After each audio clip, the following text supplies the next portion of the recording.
Hi పిల్లలు, welcome to taste by అమృత.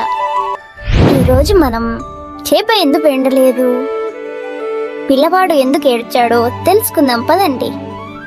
అనగనగా ఒక అందమైన రాజ్యం. ఆ రాజ్యాన్ని పాలించే రాజుకి 7 కొడుకులు. ఒకరోజు ఆ 7 అన్నదమ్ములు కలిసి చేపలు పడదామని చెరువుకు వెళ్ళారు. వాళ్ళందరూ కలిసి 7 చేపలు పట్టుకున్నారు. వాళ్ళు పట్టుకున్న చేపలన్నీ చెరువు ఒడ్డున ఒక రాయి మీద పెట్టి ఎండబెట్టారు. కొద్దిసేపటికి 6 చేపలు ఎండిపోయాయి, కానీ ఒక్క చేప మాత్రం ఎండలేదు. అప్పుడు చిన్న రాకుమారుడు ఆ చేపను చూసి ఇలా అన్నాడు, చేప నువ్వు మాత్రం ఎందుకు ఎండలేదు? అప్పుడు ఆ చేప ఇలా అంది, గడ్డి మోపు అడ్డం వచ్చింది, అందుకే ఎండలేదు.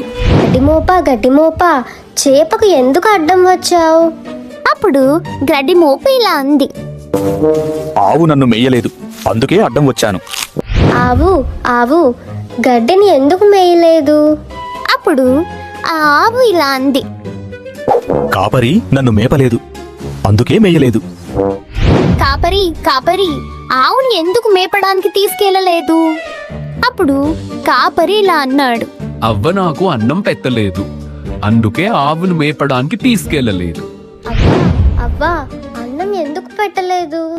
అప్పుడు ఆ అవ్వ ఇలా అంది, పిల్లవాడు ఏడ్చాడు, అందుకే పెట్టలేదు. పిల్లవాడా ఎందుకు ఏడ్చావు? అప్పుడు ఆ పిల్లవాడు ఇలా అన్నాడు, చీమ కుట్టింది, అందుకే ఏడ్చాను.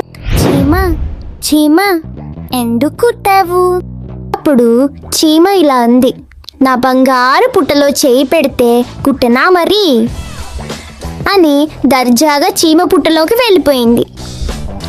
ఇంత పెద్ద కథకు కారణం ఒక చిన్న చీమేనా? చిన్నదే, కానీ ఎంత పెద్ద పని చేసిందో అనుకున్నాడు రాజకుమారుడు. ఈ కథ మీకు నచ్చినట్టయితే లైక్ చేయండి, షేర్ చేయండి, టేల్స్ బై అమృత ఛానల్కి సబ్స్క్రైబ్ చేసుకోండి. టాటా.